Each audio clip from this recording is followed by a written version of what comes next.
देखो, एक जो है मनोवृत्ति है स्वार्थ। तो स्वार्थ जो है सुनने में, जैसी किसी शब्द की लोग प्रसिद्धि हो जाती है वैसे आदमी अर्थ ग्रहण करता है। तो जैसे स्वार्थ कहो या किसी को कह दो स्वार्थी, तो लगेगा मानो गाली दे दी।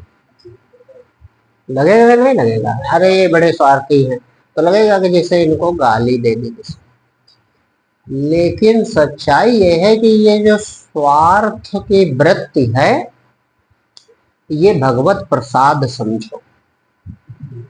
परमात्मा का ये प्रसाद है तुम्हारे पास। यही वृत्ति मनुष्य को हमेशा उद्यमी बनाती है। बस अंतर इस बात का है, गलती इस बात की कि उसे उद्यमी होना चाहिए स्व के लिए,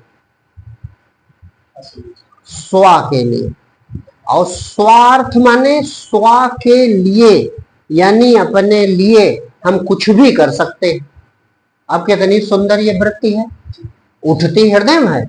और अपने लिए आदमी मर मिटेगा भाई। सुबह से लेकर शाम तक और जन्म लेकर मर जाने तक तुम अपने लिए तो सब करते हो, यानी पक्के स्वार्थी हो। तो ये हो नहीं, भगवान ने बनाया। अब चूक बीच में ये हो गई कि स्वा को तो जीव भूल गया और जो पर है उसे स्वा मान लिया। अब शरीर तुम हो नहीं, शरीर को स्वा मान लिया, नाम को स्वा मान लिया। फिर स्व माने अपना, और फिर बहुत कुछ अपना हो गया। अपना पुत्र, अपनी पत्नी, अपने माता पिता, अपना नाम, अपना सुख, अपना पद है नहीं। तो इसीलिए इसी में तो तुम लगे रहते हो। अच्छा, इसके लिए तुम्हें ना तो किसी मोटिवेशन की जरूरत, ना कोई इसमें अलग से सरकार को दंड विधान करना कि नहीं करो अपने बच्चों के लिए, नहीं मारे जाओगे। अपना पेट समय से भर लिया करो, नहीं तो तुम्हें यह सजा इस धारक तहत दी जाएगी। ऐसा कुछ है का? माने परमात्मा ने ऐसा ये वृत्ति पैदा की कि आदमी अपने लिए सब कुछ करता रहता है और रातों दिन करते रहता है ना।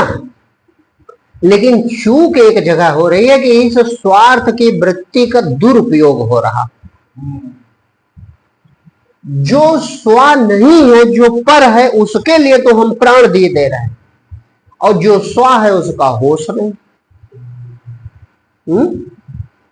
जो स्वरूप है, जिसके पाने के बाद पाना शेष नहीं बचेगा, जिसे देखने के बाद देखने की इच्छा समाप्त हो जाएगी, जहां पहुंचने के बाद कोई कहीं आने जाने की जरूरत नहीं बचेगी, जिसे प्राप्त करने के बाद भक्त कहने लगता कि अब मुझे संसार का कुछ नहीं चाहिए, वो स्वरूप है। उस स्वरूप की ओर तुम चलो, उसे प्राप्त करो। इसलिए भगवान ने ये वृत्ति दी थी जिसको हम स्वार्थ कहते हैं। अब उसमें अगर लग जाए तो ये परम कल्याणकारी है, और उसमें ना लगे तो यही वृत्ति तुम्हें संसार में डुबो देने वाली है। भाई, जिन चीजों को तुम अपना माने पूरा जीवन खपाए दे रहे हो, वो सब वस्तुएं अप्राप्त है। वे तुमसे बाहर हैं, तुम्हारे अंदर प्रवेश नहीं कर सकते। उनका केवल तुम्हें आभास हो रहा है। वे सब अविद्या है। अविद्या माने अविद्यमान है ये नहीं है। ना शरीर है, ना संसार है, ना संसार के लोग हैं, और इसी में हम परेशान। और स्वार्थ लगना चाहिए स्व में। स्व जो स्वरूप है वो प्राप्त है, वो नित्य है, वो विद्या रूप है, यानी विद्यमान है।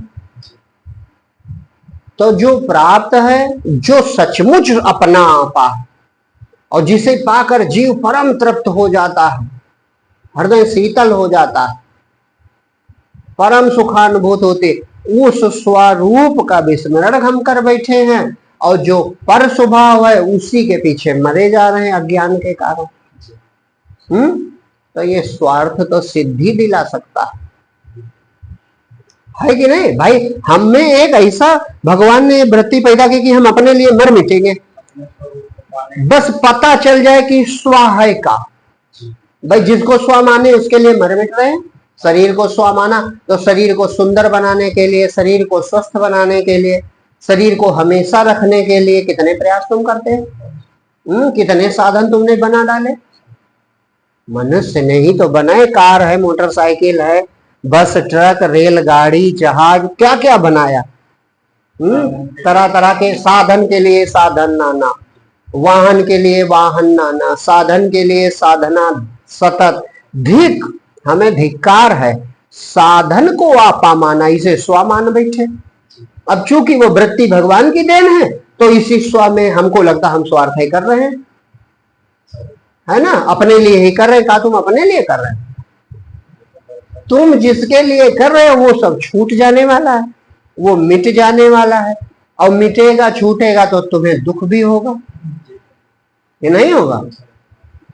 तो इस वृत्ति का अगर सदुपयोग हो जाए तो ये वरदान सिद्ध हो सकती है ना। जैसे किसी कार्य के लिए कोई कारण बनना चाहिए, तो ये ऐसी वृत्ति है कि तुम जब तक अगर जान जाओ कि स्वरूप अपनी आत्मा, अपना चेतना अपने पास है, तो बिना उसमें स्थित हुए रुकोगे नहीं। ये वृत्ति रुकने नहीं देगी। तो बड़ी सरलता से प्राप्त हो सकता है। प्राप्त है, केवल जाग जाना, होश आना है। भाई स्वरूप जो अपने रूप तो का कहीं दूर है। बस वहीं से उठ के और शरीर को अपना मान के स्वप्न जगत में जीव भर रहा। जिस रात को सपना देखें उसी तरह सच्चे निराकार चैतन्य स्वरूप को भूल के हम जगत में स्वप्न की तरह दौड़ रहे हैं। और ये वृत्ति जो भगवान वाली है यही हमको रातों दिन बैठने नहीं देती। अब गलत दिशा में प्रयोग हो रहा है तो हमें इसका परिणाम दुख, चिंता, तृष्णा यही मिल रहा। अगर सही दिशा में प्रयोग हो जाए तो सुख मिले, शांति मिले, आनंद मिले, तृप्ति मिल जाए, स्वरूप में स्थित हो जाओ, पूर्ण स्वस्थ हो गए। स्वस्थ शब्द यही बना, स्व माने जो स्वरूप है उसमें जो स्थित है वो स्वस्थ है, और बाकी पूरा संसार बीमार। असली स्व की पहचान के लिए हाँ, असली स्व की पहचान के लिए सत्संग आवश्यक है। सत्संग संतों के पास है, इसलिए वो संत की शरण ही जानो। प्रथम भगत संतन कर संगा। देखो भगवान राम जो है माता सबरी को नवधा भक्ति का, भक्ति के 9 सोपान बताते हैं। तो वो 9 सोपानों में पहली कहते हैं प्रथम भगत संतन कर संगा, और उसके बाद कुछ नहीं कहते। उसके बाद गंभीर होके हमने विचार नहीं किया। अगर विचार करके देखो तो उसके बाद भगवान राम कुछ नहीं कहते, बस एक ही बात कहते हैं, प्रथम भगत संतन का। और संत के पास गए, सत्संग सुना। अब उसी में तुम्हें पहले तो वो संत है, कब तक? जब तक तुम तटस्थ सुन रहे, है ना। तटस्थ सुनो तो कहा है वो संत है। और जो उसमें अपनत्व आ गया कि नहीं ये तो हमारे कल्याण के लिए नहीं प्रभु ने भेजा, तो वही गुरु हो गया। दूसरे में दूसर रति मम कथा प्रसंगा, दूसरी भक्ति हो गई कि जो संत ने कहा। दूसरी अभी गुरु नहीं मिला, अभी दूसरी भक्ति क्या हुई? पहले हम गए, संतों को प्रणाम किया, वहां बैठे, तो जो वो कह रहे हैं वही मेरी कथा है। राम कथा का है वो तो रामचरित ही है, रामचरित में भी राम कथा है, लेकिन सही राम कथा लिखा है कि सुंदर करतारी संशय विहग उड़ावन, जो संशय रूपी चिड़िया को उड़ा दे, यानी हृदय से संशय मिटा दे, हृदय का अंधकार मिटा दे, हृदय की चिंताएं दूर कर दे, हृदय में जो छाया भ्रम का बादल है दूर हो जाए, वही राम कथा। तो भगवान स्वयं कहते हैं कि दूसर रति मम कथा प्रसंगा, जो मेरी कथा कहें वे संत जन, उनमें प्रेम हो जाए तो दूसरी भक्ति हो गई। तो अब कहीं जाना है का? आगे तो कोई बात है नहीं। कहा गुरुपद पंकज सेवा तीसर भगति अमान। अब गुरु से मान लिया, उसी को जो पहले संत था वो अब हमारा गुरु बन गया। क्यों? क्योंकि हम समझ गए कि इन्हीं की बातों से हमारा कल्याण होगा। तो सेवा से होता क्या है? जैसे दोनों शब्द एक साथ लिए, गुरु पद पंकज सेवा तीसर भगत अमान। सेवा से अपने आप अहंकार नष्ट हो जाता है। अहंकारी व्यक्ति सेवा नहीं कर सकता। अहंकारी व्यक्ति झुकेगा? भाई तुम भी मनुष्य, हम भी मनुष्य, तुम्हारे शरीर है हमारे भी शरीर, तो देखने में एक है, जिस पे कोई झुकेगा? तो जो झुक गया इसका मतलब अमान हो गया। अब अमान हो गया तो समझो हनुमान हो गया, उसका मान मर गया, भक्त हो गया कि नहीं? तो अब आगे बढ़ना है, कहीं जाना है, वहीं से शुरू है। गुरुपद पंकज सेवा तीसर भगत अमान और चौथ भगत सब कपट तज करे मोर गुणगान।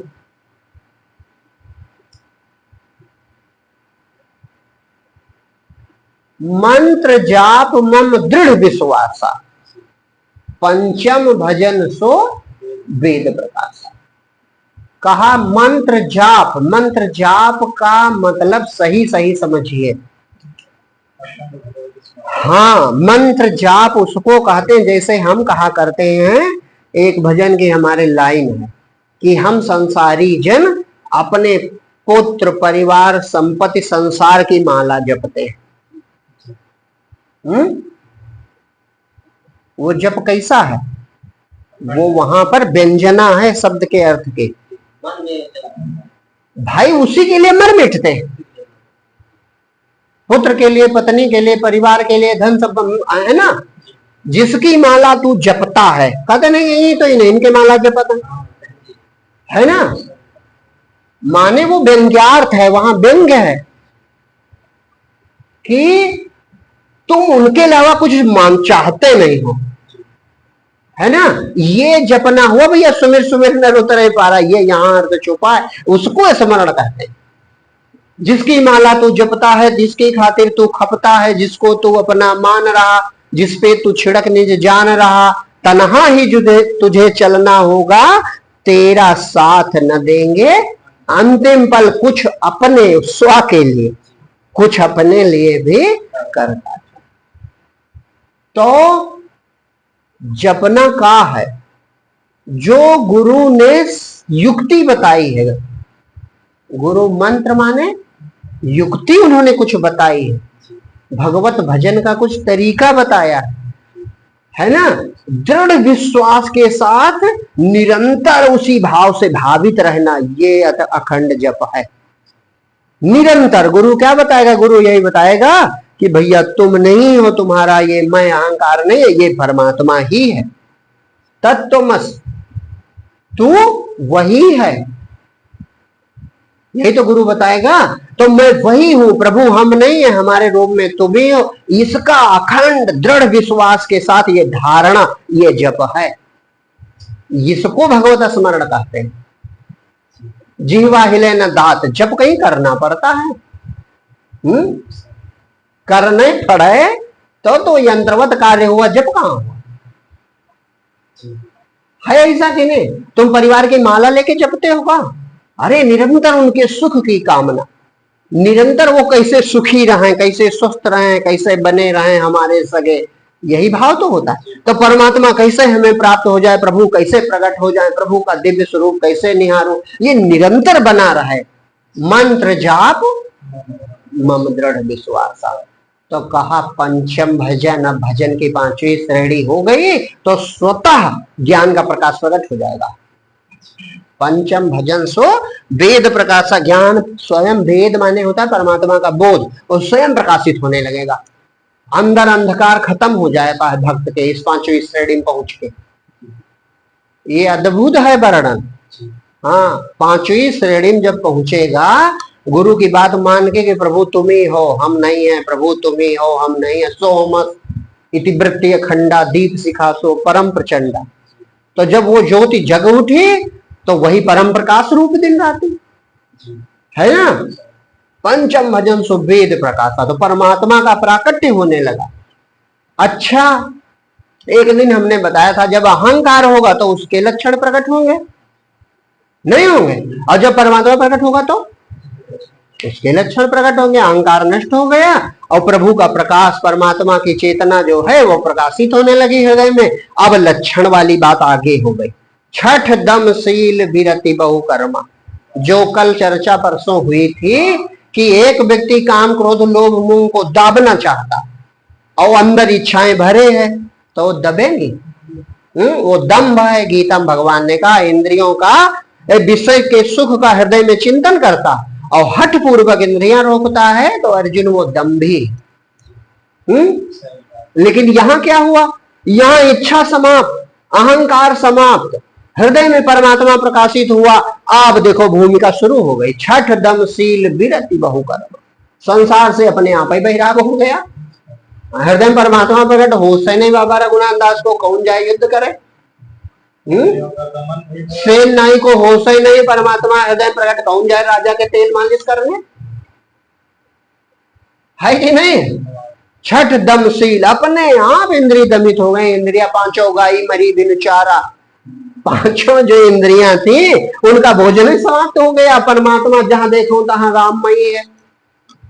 सो अनन्य जाके असमति न टरे हनुमंत, और चराचर जगत परमात्मा से हृदय में प्रकट तो सर्वत्र दर्शन होने लगा। सो छठ दम शील, अपने आप इंद्रियों का दमन होने लगा, शील गुण प्रकट हो गया। शील, वही शील जिसका उदाहरण एक बार बताए थे, ये प्रहलाद के पास था। एक बार की छोटी सी कथा है, कह देते इसी प्रसंग में। एक बार जो है दुर्योधन जब युधिष्ठिर ने इंद्रप्रस्थ निर्माण कराया तो यज्ञ कराया, कथा आप लोग जानते, तो उसमें दुर्योधन भी गया था।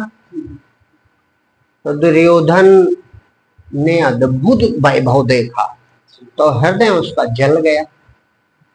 हृदय जल गया कि हस्तिनापुर इतना पुराना राज्य और वहां सब कमी कमी लगी है, और इंद्रप्रस्थ अभी निर्माण हुआ, यहाँ तो सब अनंत वैभव है। वहीं वो जल का थल और थल का जल का भ्रम हुआ, गिर गया। वो द्रौपदी वाली भी वहीं घटना हुई। लेकिन ये जो प्रसंग लिखा महाभारत में ही, ये शांति पर्व में भीष्म बाबा युधिष्ठिर जी को बताते हैं। युधिष्ठिर जी पूछते हैं शील गुण के बारे में, तब वो बताते हैं कि तुम्हारे में अंदर ये गुण है। उस प्रसंग में तो युद्ध कहते हैं जब दुर्योधन गया तुम्हारे यहाँ तो उसका हृदय जल गया कि ये अद्भुत कैसा वैभव इनका। तो अपने पिता के पास पहुंचा, धृतराष्ट्र के पास, वैसे तो अपमानित भी हुआ था। तो कहा पिताजी हमारे हस्तिनापुर में उतना वैभव क्यों नहीं है जितना इंद्रप्रस्थ में है। अभी उनका नया राज्य है, अभी तुरंत निर्माण हुआ, लेकिन वहां सारे मतलब जितने विषय, जितने भोग, जितना ऐश्वर्य, सब आनंद दिखाई पड़ा हमें। बड़ा अद्भुत है वैभव युधिष्ठिर का। तो यद्यपि धृतराष्ट्र बहुत धर्मात्मा नहीं माना जाएगा, लेकिन धर्म का जानकार था, क्योंकि विदुर जी से नीति सुना करता था तो उसे ज्ञान था। तो उसने दुर्योधन से कहा कि युधिष्ठिर जैसा वैभव बेटा चाहना, अगर पाना चाहते हो तो तुम्हें युधिष्ठिर जैसा शील गुण अपनाना पड़ेगा। शील कहा उसने, शील गुण की बात है। तो कहा पिताजी ये शील गुण क्या होता है। तो कहा शील एक ऐसा गुण है कि जिस गुण के कारण सारे गुण अपने आप व्यक्ति में समा जाते हैं और फिर संसार में सर्वश्रेष्ठ वैभव भोगता।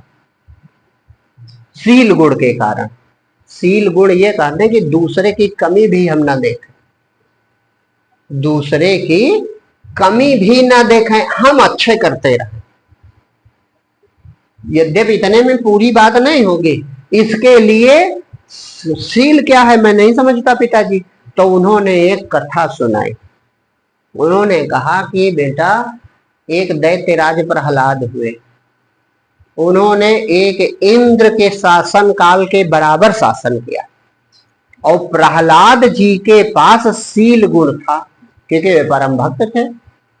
तो शील गुण होने के कारण प्रहलाद जी के शासन काल में यद्यपि ये दैत्य हैं, इतना वैभव हुआ कि स्वर्ग का वैभव शून्य हो गया। इंद्र अपने को दरिद्र महसूस करने लगा, रातों दिन दुखी रहने लगा। इंद्र हो गए प्रहलाद जी, इंद्र दुखी रहने लगा। क्यों? क्योंकि प्रहलाद के पास जो भक्ति के कारण अद्भुत शील गुण था, और युधिष्ठिर जी भी भक्त हैं, उनमें भी शील गुण था। भगवान राम शील और सौंदर्य के प्रतिमूर्ति कहे जाते हैं। तो कहा शील गुण के कारण प्रहलाद का वैभव इतना बढ़ा, इतना वैभव बढ़ा कि स्वर्ग का वैभव शून्य फीका हो गया। तो इंद्र बहुत दुखी रहे। तो एक दिन देव गुरु बृहस्पति के पास पहुंचा, उनसे कहा गुरुदेव देखो ये सब स्वर्ग सूना हो गया, वैभव विहीन हो गया है, और संसार का हमको लगता है सारा वैभव अपने आप प्रहलाद की ओर खींचा चला जा रहा है। लिखा नहीं, जिम सरिता सागर मां जाही यद्यपि ताहि कामना नाई, तिम सुख संपत्ति बिन ही बुलाए धर्म शील पर। वहां भी शील गुण लिखा, धर्मशील पर जाए सुहाए। जो धर्मात्मा है, जो शीलवान है, उसके पास अपने आप सब पहुंचता। तो इंद्र ने कहा कि देखो गुरुदेव, स्वर्ग का सब वैभव शून्य हो गया है। तो बृहस्पति ने विचार करके कहा कि इसके पीछे कारण यही है कि जो प्रहलाद जी हैं वे परम भक्त, और उनके अंदर शील गुण बहुत विशेष है, इसीलिए सारा संसार का वैभव उनकी तरफ अपने आप चला जाता है। तो कहा तो हमें फिर से अपना वैभव प्राप्त करना है, तो हम क्या करें? तो कहा इसके लिए अब आप उन्हीं के गुरु शुक्राचार्य जी के पास जाओ। तो शुक्राचार्य जी के पास गए। इंद्र ने उन्हें प्रणाम किया, कहा गुरुदेव अब हमारे यहाँ सब वैभव शून्य हो गया है और हम पुनः प्राप्त करना चाहते हैं, क्या करें? तो शुक्राचार्य ने कहा यद्यपि असुरों का स्वभाव देना तो नहीं होता, लेकिन प्रहलाद जी असुर नहीं है, वे परम भक्त, वे परम भागवत। ये कहा वे परम भागवत। ऐसी दशा में उनसे तुम शील गुण मांगोगे वो भी दे देंगे। तुम मांग लो जब अवसर पाओ, और उन्हीं के पास जाओ, उनकी सेवा करो। तो कहते हैं इंद्र आए, कुछ दिन प्रहलाद जी की सेवा की, गुरुवत से गुरु की तरह सेवा की और रहे। तब प्रहलाद जी एक दिन बड़े प्रसन्न हुए। तो कहा इंद्र तुम क्या चाहते हो भैया, हमारी इतनी सेवा करते हो, यहाँ रहते हो, तुम्हें क्या चाहिए? तो इंद्र ने कहा देखो आए सुर सदा स्वार्थी, उनको तो अपना वैभव चाहिए। तो कहा कि महाराज आपके अंदर एक विशेष गुण हमने सुना है, हमारे देव गुरु ने बताया है कि शील नाम का गुण है, इसीलिए संसार की सारी समृद्धि आपके पास है, तो हमें वो गुण दे दीजिए। अब प्रहलाद जी की लीला समाप्त होने वाली थी, उनको अब भगवान के धाम में रहना था। तो उन्होंने एक को पल नहीं लगाया, अरे इंद्र पहले बताते तो तुरंत पहली बार में शील का तथास्तु। अब जैसे तथास्तु कहा तो कथा में लिखा एक अत्यंत बहुत तेजवान पुरुष प्रकट हुआ उनके शरीर से। तो प्रहलाद जी ने पूछा कौन हुआ? तो कहा महाराज हम शील हैं, अब हम आपके पास नहीं रहेंगे क्योंकि आपने हमारा तिरस्कार कर दिया, हमें त्याग दिया। तो इंद्र में समा गया। अब जैसे शील गुण निकला, कहते हैं फिर एक तेजवान दिव्य मूर्ति प्रकट हुई उनके शरीर से। आप कौन है? कहा मैं सत्य हूं। कहा आप कहाँ कर जा रहे? कहा मैं भी आपको त्याग दूंगा क्योंकि जहां शील होता है वही मैं रहता हूं। तो वह सत्य भी चला गया। कहते हैं फिर एक तेजवान पुरुष प्रहलाद जी के शरीर से प्रकट हुआ। आप कौन है? तो कहा मैं धर्म हूं। आप कहाँ रहते हैं? मैं वही रहता हूं जहां सत्य रहता हूं।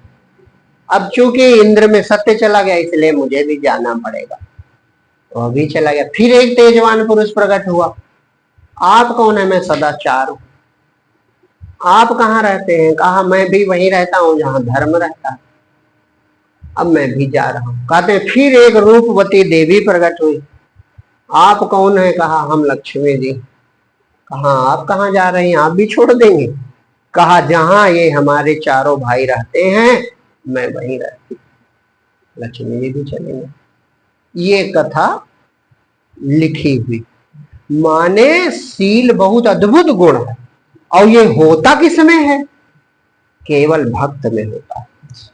छठ दम शील विरति बहुकर्मा, संसार से वैराग्य, इंद्रियों का दमन और हृदय में शील का गुण, ये संत में प्रकट हो जाता है जब परमात्मा प्रकट। इसीलिए संतों के यहाँ कुछ करना उन्हें नहीं होता, सब अपने आप होता है। क्यों? क्योंकि शील हृदय में होता है।